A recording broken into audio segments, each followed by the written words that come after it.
जसजशी लोकसभा निवडणूक जवळ येत आहे तसतसा आणखी आपल्या विकास कामाला जलद गती देत असल्याचे दिसून येत आहे। अमरावती लोकसभा प्रतिनिधी खासदार नवनीत राणा यांनी आपल्या विकास कामाचा धडाका सुरू केला असून सर्वात जास्त अंजनगाव सुर्जी तालुक्याला दिल्याने हजारो नागरिकांनी त्यांचे आभार मानले आहे।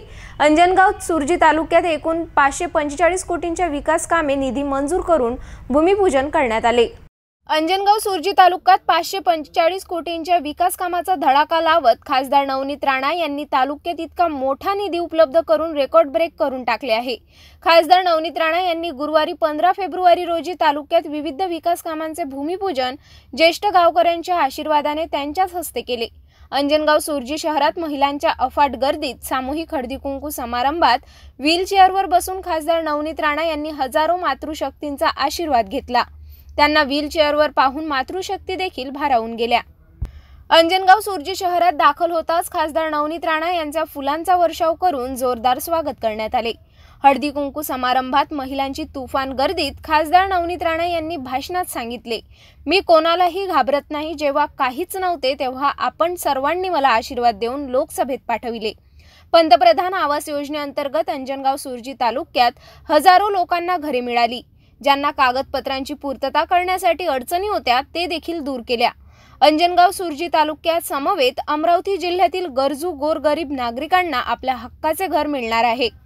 अमरावती जिल्ह्यातील भाड्याने राहत असलेल्या नागरिकांना, महिलांना पंतप्रधान आवास योजनेअंतर्गत हक्काचे घर मिळणार आहे। याकरिता मी स्वतः पूर्ण प्रयत्न करणार असल्याची प्रतिक्रिया खासदार नवनीत राणा यांनी आपल्या भाषणातून व्यक्त केली। आयोजित सामूहिक हळदी कुंकू समारंभात आमदार रवी राणा यांनी सुद्धा आपल्या भावना भाषणातून व्यक्त केल्या। लोकप्रतिनिधी राहते पण आज तुमच्या मतदारसंघाचा आमदार जेव्हा नवनीत राणाला अरेस्ट केलं, जेव्हा त्यांना त्या ठिकाणी हटकाव टाकल्या आणि रात्री त्यांना जेव्हा लॉकअप मध्ये टाकलं, त्या लॉकअपच्या बाजूला काय होतं तर शौचालय होतं। 2 दिवस त्यांना लॉकअप मध्ये ठेवलं, 14 दिवस जेलमध्ये ठेवलं। अरे त्या ठिकाणी त्यांना सत्रजी दिली नाही, पाणी दिलं नाही आणि या मतदारसंघाचा जो आताचा आमदार आहे त्यांनी म्हणायला पाहिजे होतं की आमच्या जिल्ह्याची खासदार आहे, आमची बहीण आहे। सरकारला म्हणायचं होतं की महिलेला बाहेर काढा, तो माणूस खऱ्या अर्थानं मरत असते। अरे आज आमच्या जिल्ह्यातल्या जर महिलेला कोणी हात लावला, हा रवी राणा त्या दिवशी राजीनामा देऊन आमदार व्हायचा आणि सरकारला लाथ मारेल एवढी ताकद रवी राणामध्ये। पण यांना पद पाहिजे। एखाद्या महिलेला जेलमध्ये टाकलं, अरे रवी राणाला जेलमध्ये टाकलं, शेतकऱ्यासाठी मी 4 वेळा जेलमध्ये गेलो, 10 दिवस जेलमध्ये होतो। मी 14 दिवस नाही 14 महिने सुद्धा जेलमध्ये राहू शकलो असतो, पण एका महिला खासदाराला जेलमध्ये टाकलं त्याला कधी। आज तुम्ही पाहता हनुमान चालीसा वाचतो म्हणून जर एका महिला खासदाराला जेलमध्ये राहत असाल तर विचार करा की त्या सरकारची परिस्थिती काय झाली। बुंदेले साहेब 33 महिन्याच्या सरकारमध्ये ताई काय झालं, ती सरकार गेली, मुख्यमंत्री पद गेलं, चिन्ह गेलं, पक्ष गेलं आणि या ठिकाणी तुम्हाला या मतदारसंघाच्या आमदाराला सुद्धा घरी पाठवायचं आहे, हे लक्षात ठेवा। अपन नेहमी म्हणतो जो श्री राम का नहीं, जो हनुमान का नहीं, वो किसी काम का नहीं। आणि हे दाखवून दिलेलं आहे या मतदारसंघाच्या आमदारांनी सुद्धा की आम्ही नेत्यांची चाकरी करतो, गुलामी करतो, आमच्या सरकारमुळे समोर आम्ही लोटांना टाकतो। पण एका महिला खासदाराच्या न्यायासाठी त्यांच्या तोंडातून एक शब्द निघाला नाही। उलट खासदाराच्या विरोधात त्यांनी भाषण दिले, स्टेटमेंट दिले। त्यांना लाज वाटायला पाहिजे की एक महिला खासदाराला जर जेलमध्ये टाकते, तुम्ही माणूस म्हणून आमदार आहे, तुमची माणुसकी कुठे गेली? माणुसकी आहे का त्यांच्यामध्ये?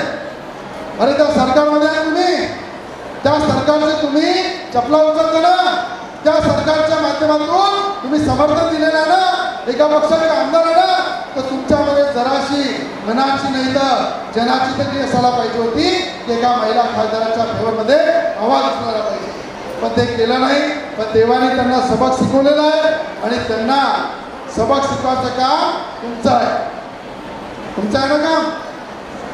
आता मी ऐकलं जिल्हा परिषद सीओकडे बसलो होतो, कलेक्टरकडे बसलो होतो, तिथे एक रिपोर्ट आला दर्यापूर मतदारसंघाचा की याच्या आमदारांनी रस्ताही खाऊन टाकला। पांधन रस्ता बनवला म्हणून त्याचे बिलं काढून टाकले. जर आज पांधन रस्ता शेतकऱ्याचा तुम्ही खाल, एखाद्या रस्त्याचं डांबर खाल, कुठे बघायचं. आज त्याची इन्क्वायरी लावली, त्या इन्क्वायरीला दाबण्यासाठी प्रयत्न करतात. मला वाटत नाही की बुंदेले साहेब साधा सुद्धा माणूस आहे. मला वाटत नाही कधी त्यांनी रस्ता खाल्ला असेल, कधी नालीमध्ये पैसे खाल्ले असेल, कुठला भ्रष्टाचार केला असेल. अरे ठीक आहे, तेव्हा त्यांना पराभव स्वीकारावा लागला, पण तो पराभव नव्हता. तो एका चांगल्या माणसाचा गुण कुठेतरी कमी पडला आणि वाईट माणूस खोटं बोलून निवडून आला, हे लोकांनी खरं पाहिलं. म्हणून मी आपल्याला हात जोडून विनंती करतो की आज गोरगरिबांचा आमदार म्हणून माझी ओळख आहे, शेतकऱ्याचा कैवारी म्हणून माझी ओळख आहे. आताच त्या दिवशी शेतकऱ्याचा प्रश्न खासदार नवनीत राणांनी पार्लमेंटमध्ये उचलला की सोयाबीन, कापूस, तूर, मूग आणि संत्रा याला भाव मिळत नाहीये. मोठ्या प्रमाणात शेतकरी हा संकटामध्ये आहे. त्या शेतकऱ्याला न्याय मिळाला पाहिजे, यासाठी मोदीजींना त्यांनी विनंती केली की कापणीपासून, पेरणीपासून तर कापणीपर्यंत जो खर्च येते त्याची 1.5 पट हमी भावाची रक्कम मिळाली पाहिजे. हा प्रश्न सुद्धा खासदार नवनीतांनी मांडला आणि मला विश्वास आहे मोदी सरकारवर की एवढे चांगले निर्णय त्यांनी घेतले, एवढे मोठमोठे निर्णय घेतले. आज तालुका रुग्णालय या ठिकाणी आणलं, या ठिकाणी जलजीवन मिशनच्या माध्यमातून पूर्ण जिल्ह्यामध्ये जिथे पाणी मिळत होतं तिथं टाक्या आणि पाईपलाईन देण्याचं काम केलं, रस्ते बनवले, समाज मंदिर बनवलं, मोठ्या प्रमाणात काम केले. पण मला विश्वास आहे की येणाऱ्या काळामध्ये जे 50 वर्ष जे सरकार शेतकऱ्याला न्याय देऊ शकले नाही, त्यांना न्याय द्यायचं काम देशाचे पंतप्रधान मोदीजी करतील. पेरणीपासून तर कापणीपर्यंत जो शेतकऱ्याला खर्च येते त्याचा 1.5 पट हा हमी भाव त्यांना मिळेल, हा विश्वास मला आहे. आणि पुढच्या वेळेस यासाठी जे काही संघर्ष करावा लागला तो आम्ही करू. पण त्यांनी शब्द दिलेला आहे की येणाऱ्या काळामध्ये शेतकऱ्याचा प्रथम विचार केला जाईल आणि शेतकऱ्याच्या बाजार शेतकऱ्याच्या मालाला भाव दिला जाईल, अशा प्रकारचा सुद्धा त्यांनी संकल्प केलेला आहे. म्हणून तुम्हाला अनेक लोक येतील, शेतकऱ्याच्या नावानं भाषण देतील, तुम्हाला खोटे आश्वासन देतील. पण एक लक्षात ठेवा की जे लोक 50 वर्ष काही करू शकले नाही आणि ज्यांनी 10 वर्षाच्या सरकारमध्ये हा देश बदलून टाकला, याचं नाव आहे देशाचे पंतप्रधान मोदीजी, ज्यांनी खऱ्या अर्थानं राम मंदिरावर राजकारण केलं. राम मंदिर लाएंगे बनाएंगे पण तारीख नहीं बताएंगे. अरे मोदीजींनी राम मंदिर सुद्धा बनवलं, तारीख सुद्धा सांगितली आणि लोकांना दर्शनासाठी आज खुलं मंदिर त्या ठिकाणी अयोध्यामध्ये. या ठिकाणी मी पुन्हा सांगतो, या ठिकाणी अंजनगाव सुर्जीमध्ये ज्याप्रमाणे बंडेरा मतदारसंघामध्ये 40 वर्ष अनेक आमदार बनाच्या आधी आमदारांनी शपथ खाल्ली होती की बंडेरामध्ये शिवाजी महाराजांचा पुतळा बसू, पण कोणी बसवला नाही. जेव्हा मी आमदार झालो तेव्हा त्या ठिकाणी माझ्या पगारातून अष्टधातूचा शिवाजी महाराजांचा पुतळा बंडेराला बसवला. त्याचप्रमाणे अंजनगाव सुर्जीमध्ये सुद्धा 30 लाख रुपये शिवाजी महाराजांच्या पुतळ्याच्या सौंदर्यीकरणासाठी दिलेले आणि पुतळ्यासाठी नवनीत राणांनी 1 वर्षाचा पगार सुद्धा दिला. दर्यापूरमध्ये त्या ठिकाणी बाबासाहेबांचा पुतळा बसवण्यासाठी सौंदर्यीकरणासाठी सुद्धा 30 लाख रुपये दिले आणि बाबासाहेबांचा पुतळा बसवण्यासाठी सुद्धा त्यांनी आपल्या खासदारकीचा पगार दिला.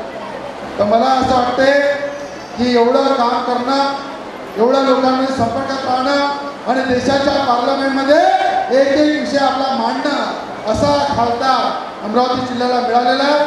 शिवाजी महाराज पुनराकृती पुतळा स्थापन करणार 50 लक्ष. उपजिल्हा रुग्णालय अंजनगाव सुर्जी येथे 50 बेड करिता 25 कोटी. वैशिष्ट्यपूर्ण योजना अंतर्गत अंजनगाव सुर्जीमध्ये सभा मंडप सौंदर्यीकरण करणे 2 कोटी. विशेष निधी अंतर्गत अंजनगाव सुर्जी येथे तालुक्यामध्ये पूल, नाल्या व रोड करिता 17 कोटी. जलजीवन मिशन अंतर्गत पाण्याची टाकी, पाईपलाईन अंजनगाव सुर्जी तालुक्यामध्ये 500 कोटींच्या कामाचा श्री गणेशा केल्याची माहिती सुद्धा खासदार नवनीत राणा यांनी दिली. सामूहिक हळदी कुंकू समारंभात 12,000 वरून जास्त महिलांनी हजेरी लावत खासदार नवनीत राणा यांना आशीर्वाद दिला. या कार्यक्रमात हजारो मातृशक्तींचा उत्साह पाहण्यासारखा होता. संपूर्ण अंजनगाव सुर्जी तालुक्यात या कार्यक्रमात हजारो मातृशक्तींची तुफान गर्दी देखील चर्चेचा विषय ठरला आहे.